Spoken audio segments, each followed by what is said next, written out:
আসসালামু আলাইকুম, কি খবর সবার? আশা করছি যে যেখান থেকে দেখছেন ভালো আছেন, সুস্থ আছেন। আলহামদুলিল্লাহ, আমরাও ভালো আছি। আমার এই ব্লগটা দিতে অনেক দেরি হয়ে গেছে, কারণ আমি অনেক অসুস্থ ছিলাম। আর এত দেরি হয়ে গেছে, ভাবতেছিলাম দিব কি না দিব না, তো চিন্তা করলাম দিয়েই দিই। তো এইখানে আমি ঈদের আগের দিন ঈদের জন্য প্রস্তুতি নিচ্ছিলাম। এখানে আমি আদা, রসুন, পেঁয়াজ তারপর কেটে রাখছি, যেন এগুলো ব্লেন্ড করে রাখলে পরের দিন ঈদের দিন আর ঝামেলা হবে না। এখানে আমি পেঁয়াজ কুচিও করে রাখছি, আবার পেঁয়াজ মোটা করে করে রাখছি কেটে, যেন গরুর মাংসতে রান্না করলে তখন যেন আমার ঝামেলা না হয়। তো এইগুলো আমি সব ব্লেন্ড করে নেব। আর জিরা আগে থেকে ব্লেন্ড করা ছিল, এর জন্য আর জিরাটা আর করি নেই। তো এই যে এখানে আমি ব্লেন্ড করে নিছি। তো এই যে আমার রসুন বাটা, আদা বাটা, পেঁয়াজ বাটা, তো এইগুলো আমি করে নিছি যেন ঝামেলা যেন না হয়। তো এখন আমি কৌটার মধ্যে ভরে নিব, যেন ঈদের দিন ঝটপট করে আমি লাগলে বের করে নিতে পারি। এতে আরও কাজটা অনেক সুবিধা হয়ে যায়, যেহেতু কুরবানি ঈদ মানে অনেক ঝামেলা, অনেক ব্যস্ততা থাকে। তো এইগুলো করা থাকলে হয় কি, যে এইগুলোর জন্য বাড়তি সময়টা লাগে না, খুব তাড়াতাড়ি কাজগুলো করা যায়। এর জন্য সবসময় আমি এগুলো আগেই করে রাখি। তো এই দিকে আমি পেঁয়াজের জন্য পেঁয়াজ কুচি করেছিলাম, তো ওইটা আমি বেরেস্তা করতে আসছি। তো আমার কাছে মনে হয় যে বেরেস্তা একটা ইম্পর্টেন্ট জিনিস, ওইটা যদি আমি আগের দিন করে রাখি তাহলে ঈদের দিন আর ঝামেলা হয় না, যেহেতু ঈদের রান্না বেরেস্তা লাগবেই যে কোনো একটা শাহি রান্না করতে গেলে। তো এই যে আমার বেরেস্তা হয়ে গেছে। তো এখানে আমি বেরেস্তাগুলো টিস্যুতে দিয়ে দিছি, যেন এগুলো ঠান্ডা হয়ে গেলে পরে বয়ামে ভরবো। আর এই দিকে আমি পেস্তা বাদাম, কাঠবাদাম কুচি করে কেটে নিচ্ছি, যেন এটাও যেন আমার শ্যামাই রান্না করার সময় যেন ঝামেলা না হয়, যেন রেডি থাকলে আমি তখন শ্যামাইতে চটজলদি দিয়ে দিতে পারবো। এখানে ছোট ছোট ক্লিপ আমি আসলে ওরকম সাজায় করতে পারিনি, তাড়াহুড়া করে একটু একটু করে সবগুলো থেকে নিছি। তো এই যে আমি পেঁয়াজ যে কাটা ছিল সেগুলো আমি কোটার মধ্যে রেখে দিছি, বাস নর্মাল ফ্রিজে রেখে দেবো, ঈদের দিন এগুলো বের করে রান্না বান্না করবো। তো আর এইদিকে একটা বাটিতে আমি পেঁয়াজটা নিয়ে নিলাম। তো এই পেঁয়াজে আমি 1 চা চামচ চিনি দিয়ে দিব। 1 চা চামচ চিনি দিলে হয় কি, যে পেঁয়াজটা কুরকুরাই থাকে, এটা আর কখনো আপনার 1 মাস তো আমি তো নর্মাল বাইরে এমনি নর্মালে রেখে দিই, ফ্রিজে না কোথাও না, তো এটা ভালোই থাকে, 1-2 মাস ভালোই থাকে। তো এইভাবে আমি রেখে একটা কাচের বয়মে রেখে দিব, যেন এটা যেন ঘামে না বা কিছু না হয়। তো এখানে আবার এটা আমি রেখে এইভাবেই রেখে দেবো, ঈদের দিন এটা বের করবো। এবার ঈদের দিন তো সব লাগবে না, 1-2 মাস আমার এটাতে হয়ে যাবে। আর এদিকে আমি দুপুরে রান্নাটা চড়ে দিছিলাম, বাজারে গিয়েছিলাম, তো ওইটার ভিডিও করিনি কারণ এত ব্যস্ত ছিলাম। তো রোস্টের জন্য মুরগি আনছিলাম, তো ওইখান মুরগির হাত পা গিলা কলিজা, তো ভাবলাম এগুলোই রান্না করে ফেলি, দুপুরে হয়ে যাবে। আসলে এত তাড়াহুড়া করে করতেছিলাম যে কোনটা রেখে কী করব বুঝতেছিলাম না, তো সবগুলো থেকে একটু একটু করে ভিডিও করতেছিলাম।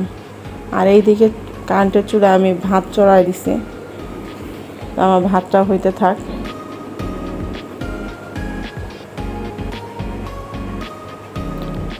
আর আলহামদুলিল্লাহ আমাদের গরু কেনাও হয়ে গেছে। তো আমি রাত্রেবেলা যখন বাইরে যাব তো ভাবলাম গরুটা একটু ভিডিও করি। তো এখানে 2টা গরু, সামনে যে বড় গরু সেটা আমার বাবা, আর তার পাশে যেটা সেটা আমাদের গরু।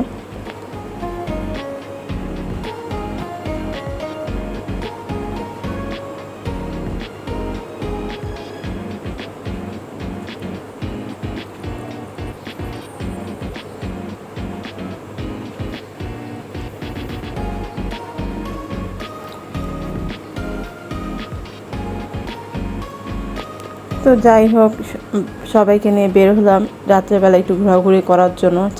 ঈদের আগের দিন রাত্রে বাচ্চাদের নিয়ে বের হই। তো সবার আগে গেলাম সীমান্ত স্কোয়ারে, সীমান্ত সম্বারে। তো ওইখানে যেয়ে দেখলাম যে ঘুরতেছি কিছু কেনা যায় কিনা, বাট ওইখানে কোনো ভালো লাগে না কোনো কিছু।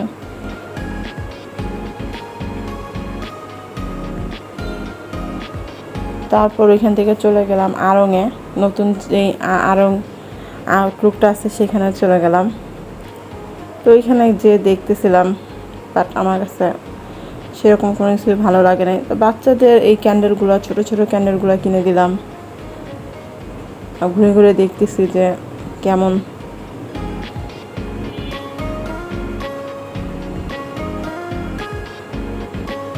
তো আমার কাছে আবার এই পিতলের এগুলো অনেক ভালো লাগে, তো এইগুলো একটু দেখতেছিলাম।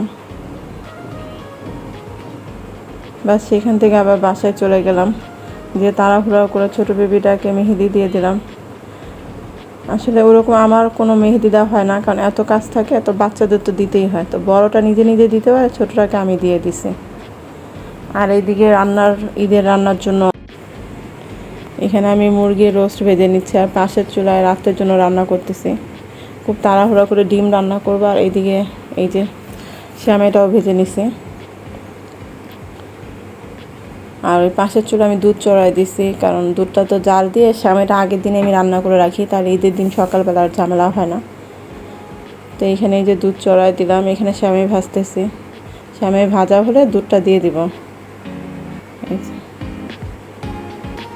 আর সেমাই সবসময় ভেজেই রান্না করি, তাহলে একটা সুন্দর একটা কালার হয় আর টেস্টটা অনেক ভালো হয়। এই যে আমার ভাজা শেষ, আমি একটা প্লেট একটু ছড়িয়ে দিয়েছি যেন এটা যেন একটু ঠান্ডা হতে পারে। আর এদিকে আমার মুরগির রোস্টও ভাজা শেষ। তো এটা আমি ঈদের দিন সকালবেলা রান্না করব, ভেজে রেখে দিলাম। আর এখানে এই যে আমি সেমাইয়ের জন্য কনডেন্স মিল্ক দিয়ে দিচ্ছি। আসলে আমি বেশিরভাগ সময় কনডেন্স মিল্কটা ইউজ করি মিষ্টির জন্য। চিনি যদি লাগে তাহলে একটু সামান্য দিই, আর কনডেন্স মিল্কটা দিলে হয় কি স্বাদটাও অনেক গুণে বেড়ে যায়, আর কালারটা এত সুন্দর আসে, দেখতেই মানে আমি লাগে। আর এই যে আমার সেমাইও রান্না ডান, বাট বাদাম দিছে ওটা স্কিপ হয়ে গেছে, জানি না ওটা কীভাবে হলো। তো এইখানে আমি জর্দা সেমাইটাও রান্না করে নিচ্ছি নারকেল দিয়ে। তো এইটাও আর ভিডিও করতে পারিনি, একটু তাড়াহুড়ো করে এটা একটু করে নিলাম। লাচ্চা সেমাইটা রান্না হয় নাই, ওইটা পরে রান্না করব।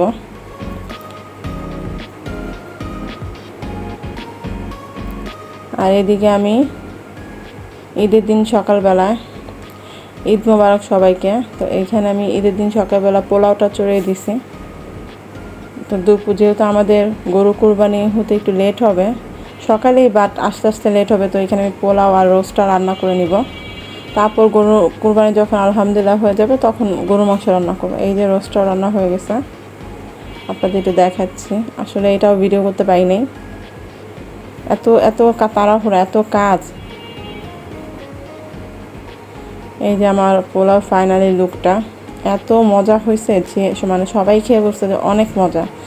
আর ঈদের দিন মানে স্পেশাল, তো আমি সবসময় চেষ্টা করি ঈদের দিন সবার চেয়ে বেস্ট শাহি রান্না করার জন্য, যেটা পোলাও হোক, সেমাই হোক, বা যে কোনো আইটেমই হোক না কেন। আর এদিকে আমার গরু মাংসটা এসে গেছে। তো গরু মাংস আস্তে আস্তে সন্ধ্যা হয়ে গেছিলো, তো এখানে আলহামদুলিল্লাহ কুরবানির গরু মাংস প্রথম চড়ায় দিলাম।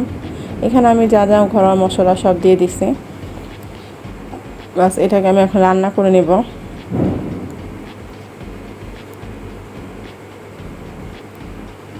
এই যে আমার রান্না কমপ্লিট হয়ে গেছে। তো এখান থেকে আমি আমার ভিডিও শেষ করছি। আশা করছি আপনাদের কাছে ভালো লাগছে, আর ভালো লাগলে অবশ্যই আমার চ্যানেলটা সাবস্ক্রাইব করবেন, লাইক করবেন, শেয়ার করবেন, আর অবশ্যই কমেন্ট করবেন।